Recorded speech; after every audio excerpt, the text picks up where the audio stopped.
अस्सलाम वालेकुम अज़ीज़ तलबा व तालिबात, मैं हूं आपका ऑनलाइन टीचर महमूद नवाज़। उम्मीद है आप खैरियत से होंगे। आज हम पढ़ने जा रहे हैं 7वीं जमात का साइंस और उसका पहला सबक है जानदारों की दुनिया, तवाफ़ुक और दर्जाबंदी। तो चलिए प्यारे दोस्तों, हम आज हैवानात और नबातात में तवाफ़ुक के मुतालिक मालूमात हासिल करेंगे। ज़रा याद कीजिए, किन किन खसूसियात से जानदारों का तनु मालूम होता है, यानी कि जानदारों में हम उनकी किन किन खसूसियात की बुनियाद पर फ़र्क करते हैं। ज़मीन पर कई किस्म की नबातात मौजूद हैं। चंद नबातात में मुख्तलिफ रंग के फूल खिलते हैं। कुछ नबातात पानी में पाई जाती हैं तो कुछ पानी से महरूम रेगिस्तान में उगती हैं। कुछ नबातात खुर्दबीन के बगैर नज़र नहीं आती, जबकि कुछ बहुत बड़ी होती हैं। यानी ये कुछ नबातात को देखने के लिए हमें खुर्दबीन माइक्रोस्कोप का इस्तेमाल करना पड़ता है, जो खुली आँखों से हमें नज़र नहीं आती। उसके लिए हमें माइक्रोस्कोप का इस्तेमाल करना पड़ता है, तभी वो नज़र आती हैं। और जबकि कुछ बहुत बड़ी होती हैं जो साफ़ तौर पर नज़र आती हैं। कुछ नबातात बर्फ़ानी इलाकों में पाई जाती हैं। नबातात की तरह हैवानात में भी तनु पाया जाता है। कुछ यख खलवी तो कुछ कसीर खलवी, कुछ फ़िक्री तो कुछ गैर फ़िक्री होते हैं। इस तरह आबी, बर्री, जलथलिए, फ़िज़ाई, रेंगने वाले, इस तरह कई किस्म के हैवानात से हमारी दुनिया भरी पड़ी है। ऐसे माहौल को देखकर ये सवाल पैदा होता है कि जानदारों में इस कद्र तनु किस वजह से पैदा हुआ होगा। बताइए तो भला, क्या कश्मीर और राजस्थान के इलाकों में पाई जाने वाली नबातात और हैवानात एक ही किस्म के होते हैं? आप इनमें कौन सा फ़र्क बता सकते हैं? हाँ, कश्मीर जैसे सर्द इलाके में बड़े पैमाने पर देवदार, सनोबर जैसे मखरूती दरख्त पाए जाते हैं। राजस्थान जैसे रेगिस्तानी इलाके में सिर्फ बबूल, नागफनी जैसी नबातात उगती है। इसी तरह रेगिस्तान में पाए जाने वाला ऊन कश्मीर में नहीं पाया जाता। ऐसा क्यों? चलिए आइए हम देखते हैं ऐसा क्यों कर होता है। तो आज हम पढ़ने जा रहे हैं हमारा सबक जानदारों की दुनिया, तवाफ़ुक और जमात बंदी। आइए सबसे पहले देखते हैं तवाफ़ुक किसे कहते हैं। हर जानदार जिस माहौल में रहता है, इससे मुताबिकत कायम करने के लिए इसके जिस्मानी आज़ा और ज़िंदा रहने के तरीके में वक्त के साथ साथ होने वाली तब्दीली को तवाफ़ुक कहते हैं। जानदार अगर अपने आप में माहौल के मुताबिक तवाफ़ुक पैदा न करें तो वो बहुत जल्द ही इस दुनिया से ख़त्म होते जाते हैं। बच्चों, आपने देखा है डायनासोर को? हाँ, आपने सिर्फ फिल्मों में देखा है, टीवी पे देखा है, लेकिन क्या आपने हकीकत में उसको देखा है? नहीं, क्योंकि ये कई हज़ार साल पहले मौजूद थे।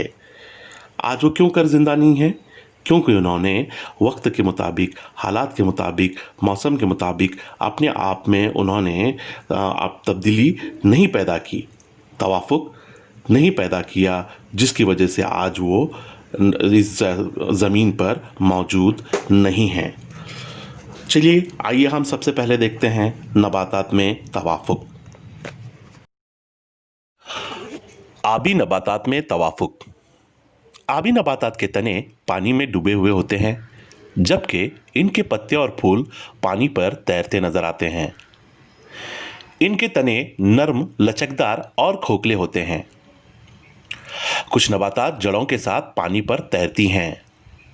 इनके पत्तों पर मोम जैसी परत होती है। कुछ नबातात के पत्ते कम चौड़े और फीते जैसे होते हैं, इसलिए इन पानी के तेज बहाव को बर्दाश्त करने की सलाहियत होती है। पत्तों की डंठल और तने में मौजूद हवा के खाके इन्हें तैरने में मदद करते हैं। यानी अल्लाह ताला ने इन नबातात को पानी में रहने के काबिल बनाया है और उन्हें मुख्तलिफ खुसूसियात से उन्हें सरफराज किया है। अब देखते हैं रेगिस्तानी इलाके के जानदारों में तवाफ़ुक। रेगिस्तानी इलाके के पौधों में पत्ते नहीं होते, या तो वो बहुत बारीक होते हैं या कांटों में तब्दील हो जाते हैं। तने मोटे और हरे होते हैं, ग़िज़ा का ज़ख़ीरा करते हैं। पत्ते न होने की वजह से तने श्वाई तरकीब का अमल अंजाम देते हैं। आम तौर पर आपने देखा है कि हमारे यहाँ की नबातात में श्वाई तरकीब का अमल पत्ते ही अंजाम देते हैं, लेकिन रेगिस्तान में पाए जाने वाली नबातात में श्वाई तरकीब का अमल तने में होता है। इनकी जड़ें पानी की तलाश में गहराई तक जाती हैं या दूर तक फैल जाती हैं। ऐसा क्यों? क्योंकि रेगिस्तान में पानी की किल्लत है, बारिश कम होती है और ज़मीन में पानी दूर दूर तक मौजूद नहीं होता। नबातात के तनों पर मोमी मादे की परत होती है। तो ये रेगिस्तानी इलाके में नबातात की खसूसियात हमें देखने मिलती हैं। अब हम देखेंगे बर्फ़ानी इलाके के नबातात में तवाफ़ुक। हिंदुस्तान में बर्फ़ानी इलाके कहाँ हैं? हाँ, जम्मू कश्मीर में। इसके अलावा हिमालय के वादियों में जहाँ बर्फ़ पड़ती है, ऐसे इलाकों के दरख्तों के पत्ते झुके हुए होते हैं। इनकी साख्त मखरूती होती है, टहनियाँ झुकी हुई होती हैं। दरख्तों की छाल मोटी होती है ताकि सर्दी बर्दाश्त कर सके। देवदार, सनोबर बर्फ़ानी इलाके के अहम नबातात हैं। जंगलाती इलाके का तवाफ़ुक। जंगलाती इलाके में दरख्त, पौधे और झाड़ियाँ तमाम किस्म की नबातात होती हैं। जंगलात घने होते हैं, इसलिए सूरज की रोशनी हासिल करने में इन नबातात में मुकाबला आराई होने लगती है। इसलिए नबातात बुलंदी से बुलंदी की तरफ बढ़ने लगते हैं। दरख्तों के सहारे बेलें भी ऊंचाई तक बढ़ने लगती हैं। बेलों के तनों में कमानीदार घुमाव होते हैं जो तने का तवाफ़ुक ही होते हैं। घास के इलाके का तवाफ़ुक। इन इलाकों में कई किस्म की झाड़ियां और छोटी छोटी घास उगती है।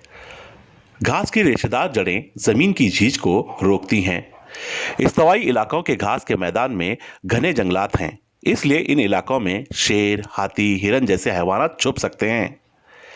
सर्द इलाकों की घास कम ऊंचाई की होती है, इसलिए इसमें खरगोश जैसे हैवानात छुप सकते हैं।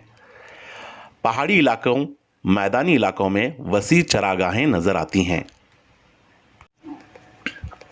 अब बच्चों, आपके लिए एक काम है, आपको करना है मुशाहिदा। आलू, मूंगफली, घेकवार, आबी संबल, बबूल, गाजर, प्याज, अंगूर की बेल और इसके अलावा आपके इलाके में पाई जाने वाली नबातात का मुशाहिदा करके लिखिए इनमें किस किस्म का तवाफ़ुक है, ये पहचानिए। अगर कुछ नबातात आपके इलाके में नहीं मिलती तो आप उसके लिए इंटरनेट का इस्तेमाल करें और पता करें कि इन तमाम में किन किन खसूसियात की बुनियाद पर तवाफ़ुक पाया जाता है। नबातात में ग़िज़ा के लिए तवाफ़ुक। नबातात में खुद कफील नबातात उन्हें कहा जाता है जिन नबातात में ख़िज़रा मौजूद होता है, यानी ऐसे नबातात खुद अपनी ग़िज़ा तैयार करते हैं, जैसे नीम, बबूल वगैरह। कुर्रमखोर नबातात कीड़े मकोड़े खाने वालों को कहते हैं। मिसाल के तौर पर डरासेरा सुराहीदार पौधा, ये नबातात कीड़े मकोड़े खाते हैं। गैर कफील यानी ऐसे नबातात जो ग़िज़ा के लिए दूसरे नबातात पर मुनहसर होते हैं, जो अपनी ग़िज़ा खुद तैयार नहीं करते। मिसाल के तौर पर अमर बेल और फफूंद। तो अज़ीज़ तुलबा व तालिबात, सबक के इस हिस्से में हमने देखा नबातात में तवाफ़ुक। हमने देखा कि आबी नबातात में तवाफ़ुक किस तरह का होता है। उसी तरह रेगिस्तानी इलाकों की नबातात में तवाफ़ुक, बर्फ़ानी इलाकों की नबातात में तवाफ़ुक, जंगलाती नबातात में तवाफ़ुक, घास के इलाकों की नबातात में तवाफ़ुक और नबातात में ग़िज़ा के लिए तवाफ़ुक, इन तमाम नुकात पर हमने तफसीली मालूमात हासिल की है। अज़ीज़ तुलबा व तालिबात, अब आप एक काम करें, माहौल में मौजूद नबातात का आप मुशाहिदा करें और इसमें पाए जाने वाले तवाफ़ुक को पहचानें और इसका इंदराज करें। साथ ही इंटरनेट पर मौजूद मुख्तलिफ़ इलाकों की नबातात के मुतालिक आप मालूमात हासिल करते रहें। घर पर रहें, महफूज रहें। मिलते हैं अगले वीडियो में, तब तक के लिए अल्लाह हाफिज़।